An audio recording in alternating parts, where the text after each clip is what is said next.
Assalamualaikum warahmatullahi wabarakatuh. Selamat pagi anak-anak. Selamat pagi, Bu. Ya, masih semangat ya untuk pembelajaran daring kali ini. Anak-anak, sebelum Ibu mulai, ya, saya absen terlebih dahulu. Hari ini yang tidak masuk Neo ya. Ya bagus. Neo terus siapa lagi nih? Ya. Oh ya.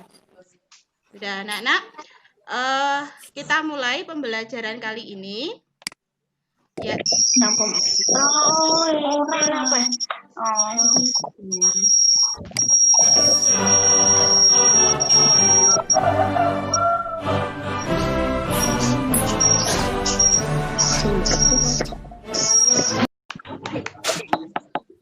Ayo, salam. Ya. Apa? Iya, bagus sekali. Tepuk PPK.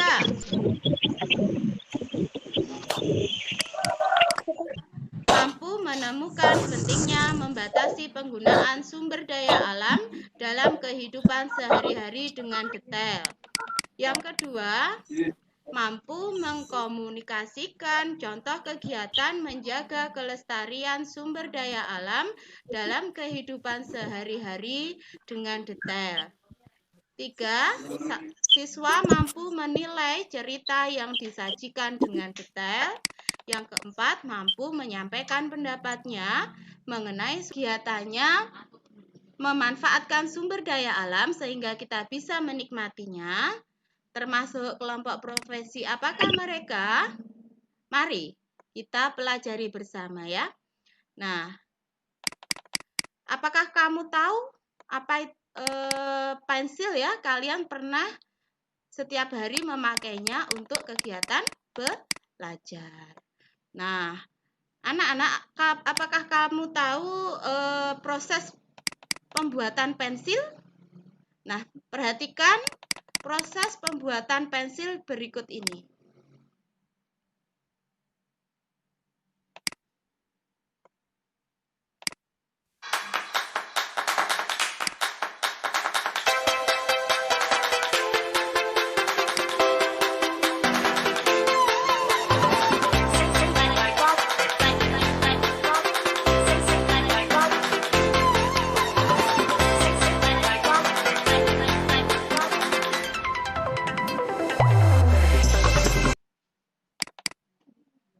Berdasarkan teks bacaan di atas, ceritakan proses pembuatan pensil dalam kolom berikut.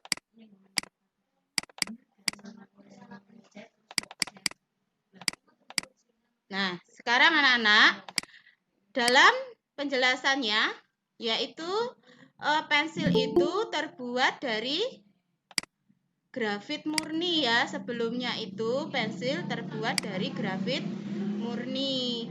Nah, lalu karena perkembangan zaman, karena grafit murni itu mudah patah, maka pensil dicampur dengan tanah liat.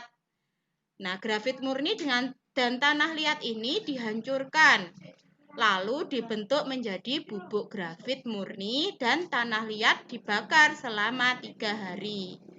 Nah, setelah tanah liat itu dan grafit murni ditumbuk dan dibakar selama 3 hari, pensil dibentuk panjang dan tipis. Jadi setelah itu dibentuk menjadi bentuk panjang dan tipis. Lalu pensil ditutup dengan kertas atau kayu. Nah, itu proses pembuatan pensil ya.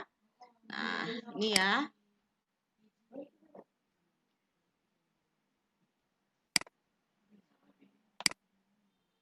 Nah, sekarang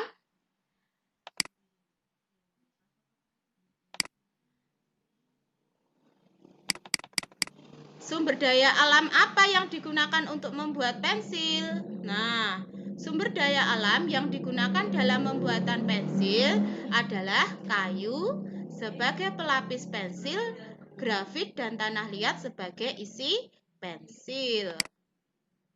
Nah, apa yang terjadi bila penggunaan pensil dan barang-barang lain yang terbuat dari kayu tidak dibatasi. Nah, kalau penggunaan pensil dan barang lain itu tidak dibatasi, maka ketersediaan kayu akan semakin berkurang. Selain itu, penebangan kayu tanpa usaha penanaman kembali akan menyebabkan berkurangnya persediaan kayu. Jadi, kita harus menghemat penggunaan pensil agar tetap lestari. Nah, bagaimana saranmu agar dapat menggunakan pensil secara hemat sebagai salah satu cara untuk melestarikan lingkungan? Untuk menghemat penggunaan pensil dilakukan dengan cara meraut menggunakan rautan pensil. Jadi kalian harus rajin menggunakan rautan untuk mengurangi resiko. Kalau pensil belum habis jangan sampai kamu buang. Itu akan membuat pensil cepat termasuk pemborosan terhadap sumber daya alam. Itu ya anak-anak ya.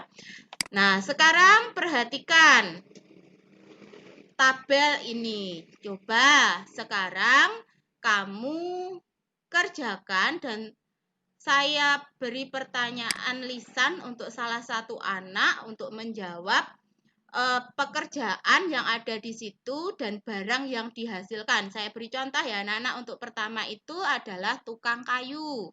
Berarti barang yang dihasilkan adalah mebel atau perabot rumah tangga. Bahan asal bendanya berarti bahan asal bendanya dari kayu. Kayu termasuk tumbuhan. Jenis sumber daya alam yang digunakan apa? Sumber daya alam yang digunakan adalah sumber daya alam yang dapat diperbarui. Apa itu sumber daya alam yang dapat diperbarui? Nanti kita bahas bersama. Menghasilkan susu. Bahan asal bendanya apa? Sapi. Sapi. Jenis sumber daya alam yang digunakan? Sumber daya alam yang dapat diperbarui atau tidak dapat diperbarui? Dapat diperbarui. Dapat diperbarui. Hebat sekali ya. Anak hebat 100 buat Mas Zudan ya. Ditingkatkan terus ya belajarnya. Penambang batu bara. Barang yang dihasilkan adalah apa? Batu bara. Batu bara.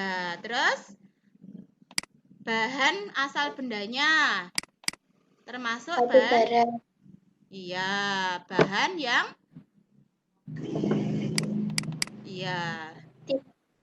batu bara ya, betul sekali. Terus jenis sumber daya alam yang digunakan apa? Tidak dapat diperbarui. Upaya dalam melestarikan sumber daya alam. Jadi kalau sumber daya alam itu kita gunakan secara terus-menerus, lama-lama akan menjadi habis. Nah, bagaimana upaya kita dalam melestarikan sumber daya alam? Nah, kalian bisa lihat video yang Ibu tampilkan di sini. Ya. Jadi sumber daya alam itu upaya untuk melestarikannya bisa melalui reboisasi. Sudah Ibu sampaikan tadi, kalian kerjakan evaluasi ya di link yang akan saya bagikan di grup WhatsApp. Ya, jadi nanti kalian isi link tersebut dan kamu kerjakan soalnya. Saya tunggu anak-anak. Nah, sekarang kesimpulan pembelajaran kita kali ini tadi apa ya? Nah, itu ya anak-anak pembelajaran kali ini. Kita akhiri dengan berdoa ya. Berdoa. Mulai.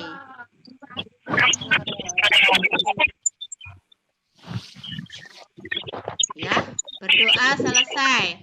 Nah, anak-anak ya, pembelajaran kali ini Ibu akhiri sampai di sini. Jangan lupa selalu mematuhi protokol kesehatan, sering cuci memakai sabun dan selalu memakai masker pada saat keluar rumah. Jangan lupa bahagia dan selalu tersenyum. Wassalamualaikum warahmatullahi wabarakatuh. Waalaikumsalam.